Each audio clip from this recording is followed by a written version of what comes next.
নলহাটি থানার বাহাদুরপুর অঞ্চলে পাথরের খাদানের থেকে পাথর তুলতে গিয়ে পাথরের ধসে মৃত 6, গুরুতর আহত 3। ঘটনায় তীব্র চাঞ্চল্য এলাকায়। খাদান থেকে পাথর তোলার কাজ করছিল খাদানের শ্রমিকেরা। সেই সময় হঠাৎই পাথরের খাদানের একাংশে ধস নামে। সেই ধসের পাথর চাপা পড়ে যান খাদানের মধ্যে কর্মরত 9 জন শ্রমিক। পাথর খাদানে ধস নেমে পাথর চাপা পড়ে 6 জন খাদান শ্রমিকের মৃত্যু। পাশাপাশি গুরুতর আহত অবস্থায় আরো 3 জন খাদান শ্রমিক। তাদের উদ্ধার করে চিকিৎসার জন্য রামপুরহাট গভর্নমেন্ট মেডিকেল কলেজ ও হাসপাতালে পাঠানো হয়েছে। খবর পেয়ে ঘটনাস্থলে পৌঁছায় নলহাটি থানার পুলিশ। আজ দুপুরে ঘটনাটি ঘটেছে বীরভূম নলহাটি থানার বাহাদুরপুর পাথর খাদানে। ঘটনার খবর পেয়ে পাথর খাদানের শ্রমিকেরা ঘটনাস্থলে পৌঁছে উদ্ধার কাজ শুরু করে। সেখান থেকেই 6 জন শ্রমিকের মৃতদেহ উদ্ধার করা হয়েছে। 3 জন শ্রমিককে গুরুতর আহত অবস্থায় উদ্ধার করে তাদের চিকিৎসার জন্য রামপুরহাট গভর্নমেন্ট মেডিকেল কলেজ ও হাসপাতালে পাঠিয়েছে। আর কোনো শ্রমিক পাথরে চাপা পড়ে আছে কিনা তা নিয়ে চলছে তল্লাশি।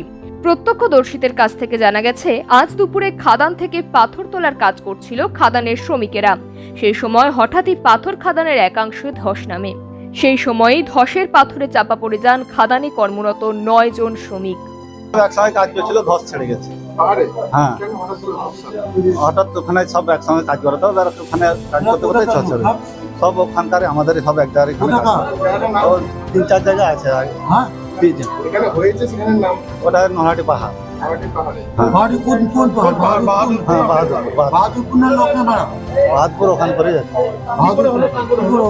মানে সব কাজ করে এক জায়গাতে কাজ করতে লেগে হয়েছে। যারা মারা গেছে তারা কতক্ষণ লোক?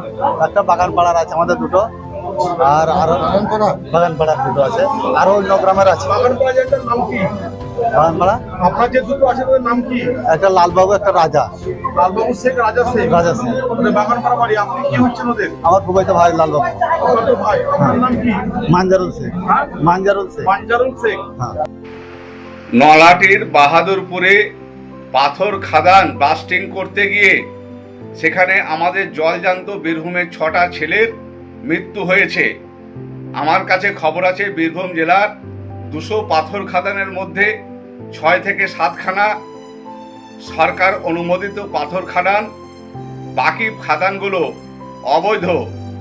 এবং অবৈধ খাদানগুলিতে কিভাবে জিলেটিন আসে, অর্থাৎ পাথর খাদানগুলোকে ব্লাস্টিং করতে গেলে যে সমস্ত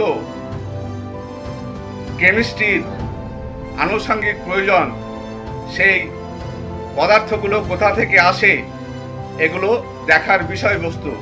এগুলো রাজ্য সরকার ঠিকভাবে দেখবে না, তাই আমরা রাজ্য কংগ্রেসের পক্ষ থেকে এটার এনআইএ তদন্ত চাইছি। ব্যুরো রিপোর্ট, সময় বার্তা ডিজিটাল। সময় বার্তা ডিজিটালের প্রতিবেদন আপনাদের কেমন লাগছে অবশ্যই কমেন্ট করুন। এই ধরনের প্রতিবেদন আরও পেতে অবশ্যই ইউটিউবে সাবস্ক্রাইব এবং ফেসবুকে ফলো করুন।